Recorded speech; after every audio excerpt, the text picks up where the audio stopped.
مشكلة كستو جرتا أدونك وحي لهذا هاي كن حل لكن مشكلة وحي كسي تاغنتها حلوش سيدا لو كلا قادن لها dadka Soomaaliyeed ama gaar ahaan meesha hadda musiibada ay ka jirto musiibada ugu weyn ay ka jirtay beledweynaha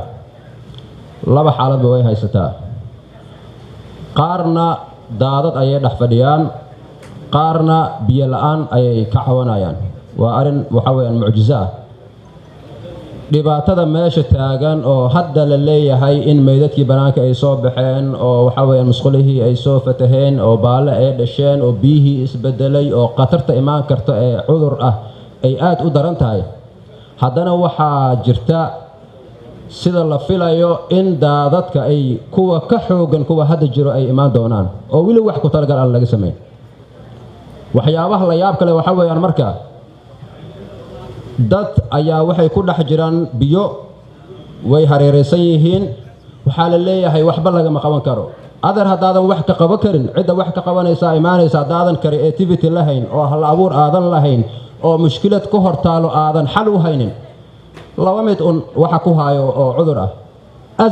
azmat الرجال ama azma leadership crisis inay ku haysato oo disaster ah ama inay ku haysato azmat akhlaaq inay ku haysato wax kale oo ka dhaxay inaanay jirin waayo qofka damiir haduu leeyahay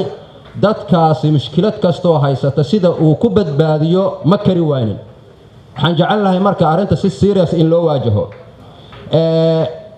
arinta kale oo jirta waxay tahay qadiyad kasta oo dalka ka jirta maanta oo aan ahayn qadiyadaasi daadadka iyo fatahaada ee gobolada dalka ka jiro gaar ahaan Gedo iyo Hiiraan ka jirto waxaan arkaa wax taafiih ah inay tahay oo aan u baahnaynba in laga hadlo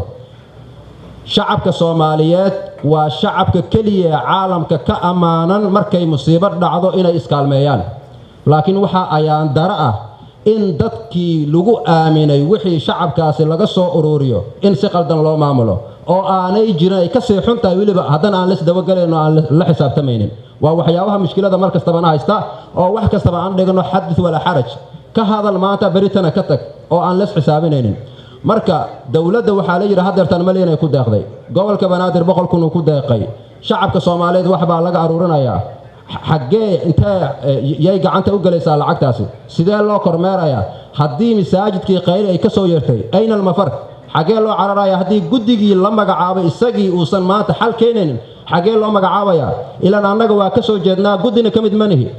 dadkii iyaga la magacaabayaan ku kalsoonahay iyagii haddaysan xal haynin waa inay yiraahdaan xal ma hayna xal keena annaga dadkeena u dhimanayna waayo cunuga ku dhimanayo hooyada ku dhimanaysa meesha oo xaamilada oo caruurta maxaan ku yiraahdaa umulka lagu jiro odayga aan socon karin annaga matalna ma seexano sida aan caruurteena kaga fikirnaa iyaga kaga fikirnaa kama ogolaanayna marka cid inay yiraahdaan annaga waxba kama qaban karno dhibaatada jirta waa in wax laga qabtaa mid kale message waxaan u dirayaa ganacsatada reer beledweyne maanta markii la yiri shacabka badbaadiya maanta markii la yiri lacaga leedin siinaya war ganacs maxaan ku yiraahdaa inta xaqiinaan jirto cuntada ka gada laba laab kala dhigay wallahi taariikhda idin lacanadi doonto taariikhda idin ka sheekeen doonto taariikhda waxa weeyaan idin lacanadi doonto hooyada dhibaataysan iyo caruurta idin lacdana doodaan waa maalinta kaliya idin baahan yahay inaad asxaan u fashaan caruurtaas iyaga waxaan idin leeyahay wanaag loo sameeyo arinta kale xigta waxay tahay qaara waxay ku dhex jiraan aagaga ay haystaan waxa weeyaan muxuu ahaa nimanka la yiraahdo shabaab 10 sano ka badan laga jooga lama xureynin oo dadkaas 10 sano loo haystaa oo hal meel kaliya waxa waa la isugu soo koobay miyaanan serious laga ahayn dadkaas waxa weeyaan badbaadadooda miyaanan ay dhab naga ahayn oo maalin kasta loo fiirsanayo oo maalin kasta loogu soo celcelinayo haday abaar dhacday iyo haday azma kala dhacday la leeyahay dhankaas shabaab haysto ما لو كانوا تلو أرنتا أيضا لو غرفة ما لو كانوا وحرب أمريكا أرن لقد واجي ميزانية أو لكن صديق ورفاء وكذا واجي لب كان هايست وحوي ينحل بانو ميزانية ذا نله ركنا باريورتس أمفيرنا قعنا أنتكنا قاركنا مصو أخريان كما ورقبان ميزانية دا جملة لو سوقليا جملة لو أنصحيا كريتيريال مالها ديتيلز مالها وزارتها مالها أولويات يا باريورتس مالها وأمريكا هنا إنهم فيرنا معهم مالك است إنهم هالكان نمانو ميزانية دي أنك هذا أمريكا وزارتنا هذا جرجارك هدي ميزانية لسه ميزانية ده وحويان وأنا لقى الحساب تمام arinta ku saabsan marka oo gabagabada guddiga doorashada markastaba halkan lagu soo celceliyay guddiga doorashada anaa ka mid ahaa